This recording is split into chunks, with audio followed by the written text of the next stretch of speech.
নমস্কাৰ, মই ৰঞ্জন চৌধুৰী। কুংকি চৌধুৰীৰ লগত মানে মোৰ কি সম্পৰ্ক এইটো মই আপোনালোকক অলৰেডি কমিটমেণ্ট কৰিছোঁ যে 4 মে'ৰ পিছত এইটো মই খোলাচা কৰি দিম। আৰু ডেফিনেটলি কুংকি গগৈ মানে চৌধুৰীৰ মমা কোন হয় সেইটো চব খোলাচা হৈ যাব। এই যে ছাছপেন্স যে এটা লাগি আছে, যি নহওক মই আপোনালোকক ধন্যবাদ দিছোঁ যে আমাৰ ৰঞ্জন চৌধুৰী অফিচিয়েল ইউটিউবত হাইয়েষ্ট ভিউজ হৈছে কিন্তু কুংকি চৌধুৰীৰ এইখন। আমি বিভিন্ন বিষয়ত কৰি আছোঁ, কিন্তু কুংকি চৌধুৰী মানে অল টাইম হাইয়েষ্ট, মানে লক্ষাধিক মানে ৰাইজে সেইটো চাইছে। গতিকে সেইটো অকল আমাৰ ইউটিউবৰ কাৰণে নহয়, এইটো যে আমাৰ জেনজি আছে বা আমাৰ মিডিল এইজ যে মানুহবিলাক আছে তেওঁলোকৰ কাৰণে কিন্তু এটা জাগৰণ যে জাগিছে, যে অসমীয়া যে জাগিছে তাৰ এইটো এটা জলজন্ত প্ৰমাণ। আৰু আমি কোনো ভুল ভাল সেন্সেশ্যন ক্ৰিয়েট কৰাৰ কাৰণে ভুল ভাল নিউজ নকৰোঁ দেই। সেইটো কৰিলেতো কোটিৰ ঘৰত পাবগৈ, এইচব নহয়, তথ্যৰতে আমি কথা পাতোঁ। সেইটো কাৰণে আপোনালোকে ভাল পায়। আপোনালোকেতো ছাবস্ক্ৰাইব কৰিছে, কোনোবাই যদি কৰা নাই কৰক, আনকো ছাবস্ক্ৰাইব কৰিবলৈ কওক। আৰু আপোনালোকৰ কমেণ্টছ আমাৰ কাৰণে বহুত জৰুৰী হয়। তেতিয়াহ'লে আমি আপোনালোকৰ কিন্তু এইটো নাভাবিব যে আমি কোনো কমেণ্টছ নোচোৱাকৈ থাকোঁ। প্ৰতিটা কমেণ্টছ চাওঁ আৰু চেষ্টা কৰি আছোঁ যে কমেণ্টছখিনিৰ উত্তৰ দিবলৈ। কিন্তু আমি মানে এইটো আমাৰ পূৰা হেৰি আছে দেই, বেলেগ চেনেলে হয়তো এইটো নকৰে।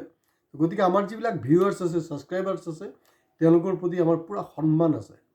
তো গতিকে এইটো তেওঁলোকৰ দায়িত্ব যে এই চেনেলক আৰু বেছি কেনেকৈ আপোনালোকে প্ৰচাৰটো কৰিব পাৰিব।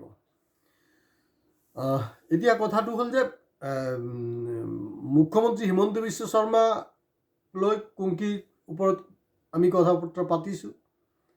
আজি যোনটো কথা পাতিবলৈ ল'ম সেইটো হ'লগৈ প্ৰধানমন্ত্ৰী নৰেন্দ্ৰ মোদী ডাঙৰীয়ালৈ। মই নিশ্চয় কথা নাপাতিলোঁ হয়, কাৰণ এই মুহূৰ্তত নৰেন্দ্ৰ মোদীৰ কোনো কথাটো নাহে। নৰেন্দ্ৰ মোদীৰ এটা মানে ফিচাৰ্ছ, এটা বৈশিষ্ট্য কি জানেনে? ভাৰতবৰ্ষৰ য'তে নাৰী নিৰ্যাতন হ'ব নহয়, আৰু বিশেষকৈ ডাবল ইঞ্জিন চৰকাৰৰ য'ত নাৰী নিৰ্যাতন হ'ব, তেওঁ কিন্তু একদম নিমাত থাকে। কিন্তু হয় অপজিশ্যন পাৰ্টিৰ হ'লে কিন্তু তেওঁ অলপ কিবা কিবি জ্ঞান চ্যান দি থাকে। আমাৰ চেঞ্চাছ 2011 হ'ল, 2021 কিন্তু আমাৰ নেক্সট চেঞ্চাছটো হ'ব লাগিছিলে। বা ৰাহুল গান্ধী দাবী কৰা মতে বা পৰৱৰ্তী সময়ত পাৰ্লামেণ্টো সেইটো লৈ মানে বস্তুটো গৃহীত হৈছে বুলি ক'ব পাৰে যে জাতি গণনা যোনটো কথাটো, তেতিয়াহ'লে আমি বহুত বস্তু কনক্ৰিট পাই যাওঁ।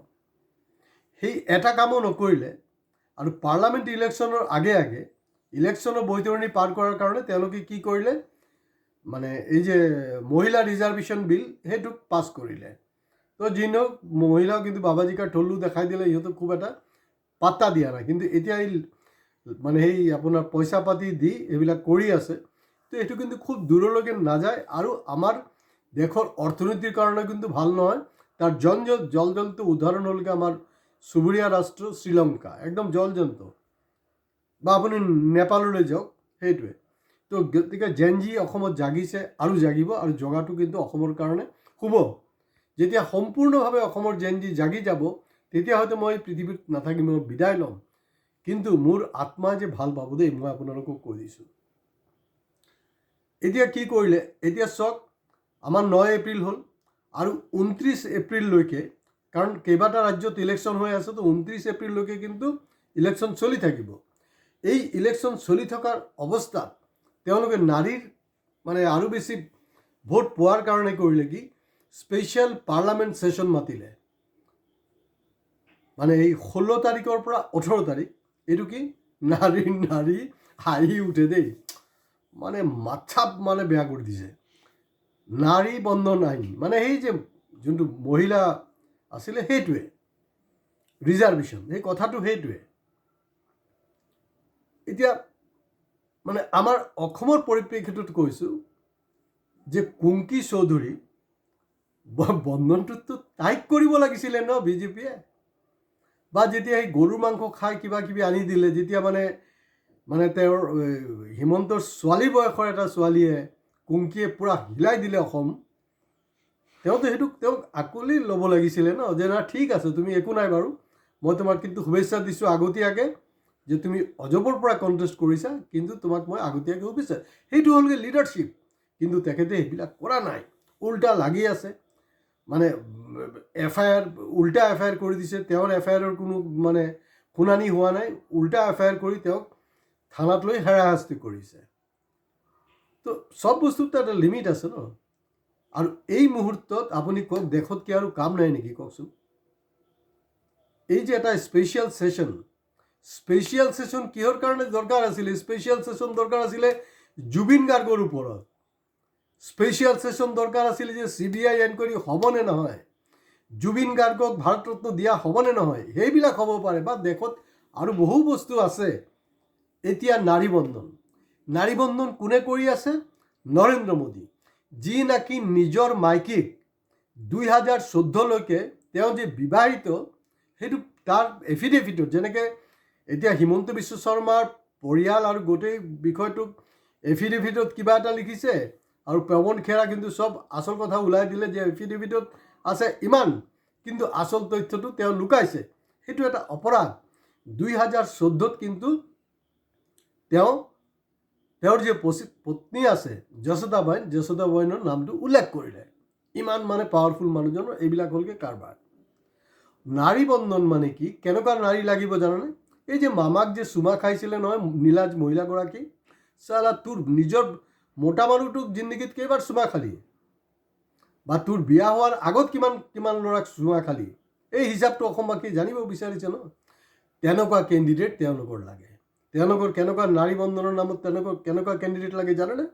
নাৰী বন্ধনৰ নামত তেওঁলোকক লাগিব এই যে বিলকিছ বানু, যেতিয়া গুজৰাটত মানে মুখ্যমন্ত্ৰী হৈ আছিলে, মানে এতিয়াতো 25 বছৰ হ'লেই, 13 বছৰ এইফালে গ'ল মুখ্যমন্ত্ৰী হিচাপে নৰেন্দ্ৰ মোদী, এইফালে আমাৰ 12 বছৰ কামুৰিলে, 25 বছৰটো হৈয়ে গ'ল। বিলকিছ বানুক যে বলৎকাৰ কৰিছিলে, একদম মানে যি টি অৱস্থা কৰিছিল, তেওঁৰ পৰিয়ালৰ মানুহ মাৰিছিলে, এই কেছ এতিয়ালৈকে মানে সুপ্ৰিম কোৰ্টত আছে। তেওঁৰ যিবিলাক অপৰাধীকবিলাকক যেতিয়া এৰি দিয়া হ'ল নহয়, কিছু নীলাজ, এই যে আমাৰ চুমা খাই যে মামাক তেনেকুৱা নীলাজ মহিলাই গৈ সেই বলৎকাৰীবিলাকক কিন্তু আকৌ মালা পিন্ধাইছে দেই। তেনেকুৱা মহিলা লাগে। তো মোৰ কথাটো হ'ল যে charity begins at home. 33% reservation ভাৰমে যায়, গুলি মাৰো এইবিলাক ঘণ্টা আমাক নালাগে। এতিয়া আপোনালোকে জানেনে, অসমত তেওঁলোকে নিজৰ দলৰ কিন্তু মহিলা প্ৰাৰ্থী দিয়া নাই, যোগ্য প্ৰাৰ্থী থকা স্বত্বেও। 33%টো দূৰৰ কথা, মাত্ৰ দিছে 8%, বা সেইটো তাতকৈ কমো হ'ব পাৰে, মাত্ৰ 8% দিছে। সেইটো তেওঁলোকে কৰা নাই। তো গতিকে তেওঁলোকৰ যোনটো চিন্তাধাৰা, মৌনবাদী যোনটো চিন্তাধাৰা, তেওঁলোকৰ সেই মানে সনাতনৰ নামে যি চৈতানী, এইটো হ'ল যে যিবিলাক মানে নতুনকৈ নিউ জেনেৰেশ্যনৰ জেনজি আমাৰ ছোৱালী ওলাই আহিছে, তেওঁলোকক কেনেকৈ দবাই দিব, সেইটো হ'লগৈ তেওঁলোকৰ ছিংগল অবজেক্ট। গতিকে নৰেন্দ্ৰ মোদী চাইছে নাই, মণিপুৰত যেতিয়া মহিলাৰ ওপৰত অত্যাচাৰ হ'ল, এটা মাত মতা নাই। এতিয়া ৱেষ্ট বেংগলত আৰু জমনি হ'ল, ইমান হাৰামীৰ বাচ্চা হয় এইকেইটা। ৱেষ্ট বেংগলত কৰিলে কি, আপোনাৰ এই যে আৰজিকৰ হস্পিটেলত যে এটা ডক্টৰ, জুনিয়ৰ ডক্টৰ যে আপোনাৰ বলৎকাৰ হৈছিলে, পিছত মাৰ্ডাৰ হৈছিলে, যিটোক লৈ খুব ডাঙৰ এটা আন্দোলন হৈছিল, মনত আছে নে নাই নিশ্চয় আপোনালোকৰ? এই তাৰ যে মা, এতিয়াতো সেই মানে অভয়াৰটো মানে কষ্ট হৈছে ন তাৰ আত্মাৰ। কি কৰিছে জানেনে? এই অভয়াৰ মা দেউতা নৰেন্দ্ৰ মোদী, অমিত শ্বাহ বা ভাৰতৰ ৰাষ্ট্ৰপতিকো লগ কৰিব বিচাৰিছিলে যে আমাক জাষ্টিছ লাগে, তেওঁলোকে কিন্তু এপইণ্টমেণ্টেই দিয়া নাই। এইটো হ'লগৈ তেওঁলোকৰ মহিলাৰ প্ৰতি তেওঁলোকৰ সন্মান। কিন্তু ইণ্টাৰেষ্টিং হ'ল, মমতা বেনাৰ্জীক মানে হেৰি কৰাৰ কাৰণে, লুজ কৰাৰ কাৰণে কৰিছে কি, এই যে ছোৱালীগৰাকীৰ মাকক তেওঁলোকে কোনো ৰকম ছেটিং কৰি বিজেপিৰ পৰা প্ৰাৰ্থিত্ব দিছে। আৰু এই মাকজনীতো চাৰা হাৰামীৰ বাচ্চি হয়। কেনেকৈ আপোনাৰ বিজেপিৰ পৰা হয়? কাৰণ 3জন ৰাষ্ট্ৰপতি, প্ৰধানমন্ত্ৰী আৰু আমাৰ গৃহমন্ত্ৰী, 3জনক লগ ধৰিব বিচাৰিছিলে, জাষ্টিছ পোৱা নাই। তো গতিকে যিবিলাক মহিলা ওলাই আহিছে, মই কৈ আছোঁ যে বিজেপিত কংগ্ৰেছ বুলি নহয়, এতিয়া কংগ্ৰেছ কিমান পাৰ্চেণ্ট দিছে সেইটো আমাৰ ছাবজেক্ট নহয়। আমাৰ ছাবজেক্ট হ'ল যে বিজেপি নাৰী বন্ধনটো এইটো সময় নহয়। এই সময়টো তেওঁলোকে কি কৰিব বিচাৰিছে যে বাকী যিবিলাক ৰাজ্যৰ ইলেকশ্যন বাকী ফেজ ৱাইজ বাকী আছে সেই মহিলাবিলাকক আকৃষ্ট কৰাৰ কাৰণে এই ধৰণৰ বদমাচিটো হৈ আছে। তো গতিকে এই 33% ৰিজাৰ্ভেশ্যন প্ৰশ্ন নহয়, মূল প্ৰশ্নটো হ'ল যে মহিলাৰ মাজত জাগৰণ আনিব লাগিব। যেনেকৈ আমাৰ কুংকি চৌধুৰী জাগৰণ আনিছে, তাইক দেখি আৰু মহিলা, অকল মহিলা নহয় মতা মানুহো মানে হেৰি হৈছে, জাগৃত হৈছে, তেনেকুৱা আমাক লাগে। তো গতিকে য'ত মানে নাৰী উঠিব চেষ্টা কৰিছে তেওঁলোকৰ কিন্তু ভৰিৰ তলত চেপি দিছে। আৰু সেইফালে এতিয়া পাৰ্লামেণ্টত নতুন ভাওনা, এতিয়াতো কৃষ্ণ যে আছে নহয়, আমাৰ ভগৱান কৃষ্ণ কিন্তু পগলা হৈ গৈছে। চালা মই জিন্দগীত যিমান ভাওনা কৰা নাই, যিমান নৃত্য কৰা নাই, তহঁতিতো কিন্তু আমাতকৈও ৰেকৰ্ড চেলাই গৈছে। তেওঁলোকে এই বিজেপি দলৰ এইকেইটাই বেছিকৈ ভাওনা কৰিছে। গতিকে কুংকি চৌধুৰীৰ ওপৰত যি জুলুম এইবিলাক বন্ধ হ'ব লাগে। আৰু তাতকৈও ডাঙৰ কথাটো হ'ল যে এই নাৰী বন্ধন যোনটো কৰি আছে নহয়, সেইটো নাৰী বন্ধন নহয়, নাৰীক বন্ধন। বন্ধন মানে ঘৰৰ ভিতৰত থৈ দিব আচলতে। তেওঁলোকৰ চিন্তাধাৰাটো তেনেকুৱাই। গতিকে আজি ইয়াতে শেষ কৰিছোঁ, মামাৰ লগত কম্পেয়াৰ কৰিছোঁ। এতিয়া মইতো প্ৰধানমন্ত্ৰীকো সোধাই এৰি নিদিওঁ। গতিকে এই বস্তুটো কিন্তু নেশ্যনেল লেভেলতো এই নেৰেটিভছটো চলিব লাগিছিলে। আৰু অসমৰ কেইটাতো হিম্মতে নাইকিয়া, হিম্মত নাই, কাৰণ মালিকবিলাকৰ নিজৰ ঠিকা থা বুলি কাৰণে কিবা কিবি মাজে মাজে নিউজ কৰি দিয়ে, আমি বুৰ্বক বনি থাকোঁ। আৰু এটা বস্তু আপোনালোকে জানি থ'ব দেই, ৰাজনৈতিক দলৰ নেতা যেনেকৈ বেপাৰী নহয়, নিউজ চেনেলৰ মালিকো কিন্তু বেপাৰী। চবেই দুইটাৰ স্বাৰ্থত কাম কৰি আছে। গতিকে আমি নিৰপেক্ষ আৰু বলিষ্ঠভাৱে ক'ব বিচাৰিছোঁ যে আমি যি কৈ আছোঁ উইথ ফেক্টছ এণ্ড ফিগাৰ্ছ। আজি ইয়াতে শেষ কৰিছোঁ। আপোনালোকে লাইক কমেণ্টছৰ লগত প্লিজ ছাবস্ক্ৰাইব কৰিব।